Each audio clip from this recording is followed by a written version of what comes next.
Here's some younger first succession Liriodendron, or tulip tree. They call it the tulip tree because it looks like the flower kind of looks like a tulip, but it's actually in the magnolia family. And you can see all those kind of bunches. Those are all flowers from last year, dropping these little wind-blown helicopter seeds. So these little wings, I mean, they don't spin, but when the wind blows, it sends them deep into the forest. Birches have a similar strategy, where they just kind of blow their seeds in the wind, and these are birch seeds here. Another first succession. So this forest is probably only like 50 years old, and it used to be all open and clear, more than likely. Other first succession trees are red maples, because they have the little wind-blown helicopter seeds. Same thing with white pine and hemlock, like this one here. All wind-blown seeds. Same thing. Oh, wow, look at that massive tulip tree right there. Isn't that nice? That's probably the papa to all these young ones. Look at that big guy. So he's about 3.5 feet around. And he has some giant branches. You can tell a tulip, one, by the old flowers, two, by the bark. It has very distinct kind of vertical striations. Bark goes vertical. It's not horizontal like a birch is, and it's not smooth like a birch is. And another thing is, you can tell a tulip by its elbowy bark. It's very, it's elbowy. It goes straight up from each branch. It goes out a little bit and then goes burnt. That's the best way I can define it. You can see a good example right there. Very angled. This is an old open-grown sugar maple, probably around 120 to 130 years old. You can tell the age by its kind of peely, flaky bark, and by all the different old branches. So this used to be an open-grown tree. Like, you can even see where old branches were here. You used to have a branch less than 6 feet below the ground. Now it's an older forest tree, probably the same age as that black birch there. Very nice to see. So it's at least a 120-year-old forest, at least right here. My guess is that this forest experienced partial logging in areas. I didn't like the direction I was going, so we turned around and headed into the pine grove up on the small hill. And I'll be heading generally that way. You can see the nice view.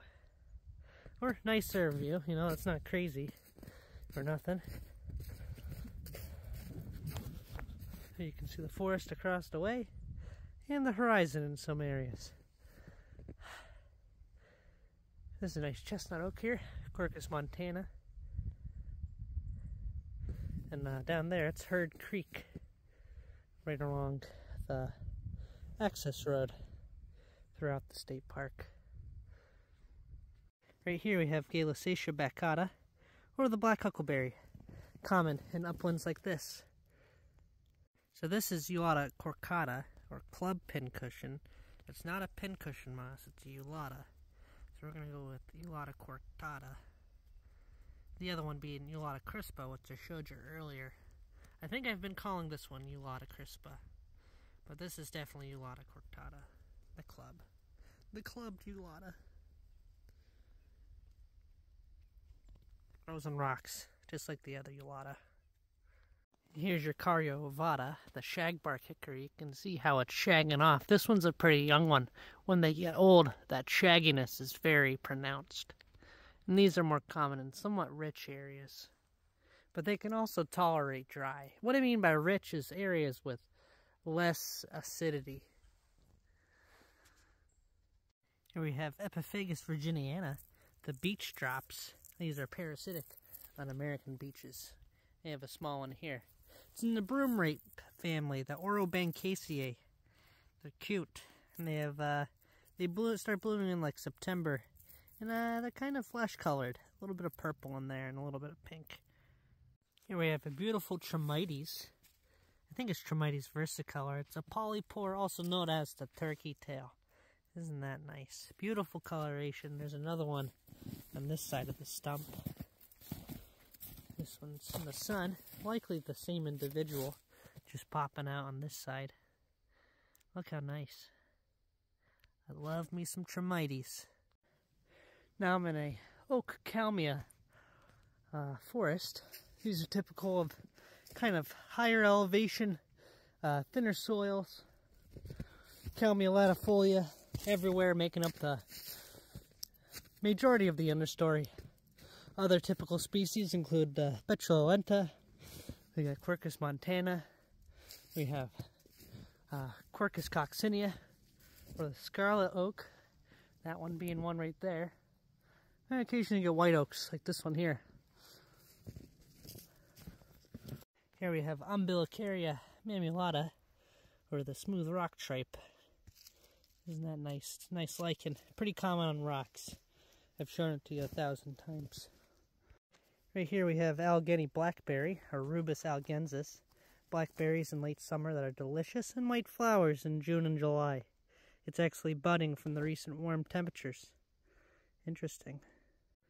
Now we're up on a granite glade called White Rock.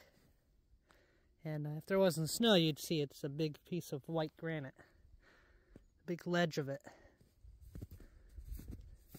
Explains the nutrient-poor soil and the acidity of it. That's what causes the mountain laurel and the birches and the oaks to like it. Or not like it, but to tolerate it. Nice juniper here. Here's some more beautiful Vaccinium corymbosum with a high bush blueberry. You can see it's starting to bud here. These are going to be the little yellow, or not yellow, white urn-shaped flowers. That'll eventually become the blueberry. And you can actually eat these buds. They don't really taste like much though. And here's the developing catkins of black birch, or sweet birch. Isn't that cool? And this whole tree will be filled with them. These are going to be long, yellowy green danglers in May and April. One of my favorite trees.